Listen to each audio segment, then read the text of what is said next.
Berbicara tentang toleransi tentunya tidak lepas dari open mind, bahwa perbedaan tidak lantas menjadikan kita kaku dan mengkotak-kotakan manusia berdasarkan ras, suku, budaya, dan agama.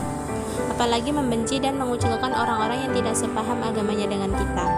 Perlu dipahami kembali, nilai-nilai luhur bangsa Indonesia yang tertuang dalam Pancasila dan UUD 1945. Sila pertama yang berbunyi Ketuhanan Yang Maha Esa dan pasal 29 ayat 2 UUD 1945 yang berbunyi negara menjamin kemerdekaan tiap-tiap penduduk untuk memeluk agamanya masing-masing dan untuk beribadah menurut agama dan kepercayaannya itu. Menguatkan tentang perlunya toleransi beragama yang harus dilaksanakan di Indonesia, kita juga sudah dipersatukan dengan Sumpah Pemuda pada 1928 yang mana nilai-nilai persatuan telah diikrarkan waktu itu. Memangnya mengapa kalau kita berbeda?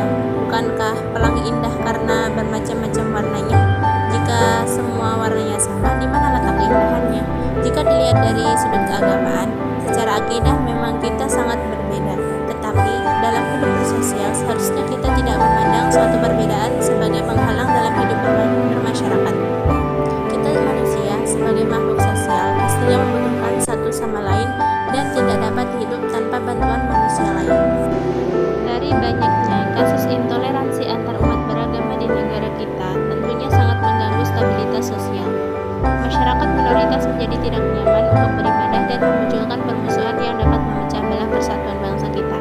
Dan tentu hal ini menciderai semboyan kita, yaitu Bhinneka Tunggal Ika, yang artinya berbeda-beda tetapi tetap satu jua, di mana seharusnya perbedaan tidak lantas menjadi momok yang menakutkan bagi kita. Hal yang harus diantisipasi adalah peluang untuk para pembenci yang menyebarkan api permusuhan di antara kita. Masyarakat kita sangat mudah dibenturkan oleh orang yang tidak bertanggung jawab dengan membawa isu-isu yang berbau agama. Misalnya penyerangan dan pembakaran gereja umat Kristiani beberapa waktu lalu. Hal ini menunjukkan bahwa kesadaran masyarakat tentang toleransi beragama masih rendah dan terbukti dengan masih adanya kekeliruan memahami agama. Sebenarnya nilai-nilai kemanusiaan dan kedamaian telah diajarkan oleh setiap agama di dunia ini. Setiap agama juga tentu menganjurkan penganutnya untuk berbuat baik kepada sesama manusia. Toleransi di negara kita akan menjadi mimpi di siang bolong jika kita tidak mau berusaha untuk mewujudkannya. Langkah awal yang bisa kita lakukan adalah dimulai dari sendiri dengan memahami apa itu toleransi serta menanamkan sikap toleransi itu kepada diri kita sendiri.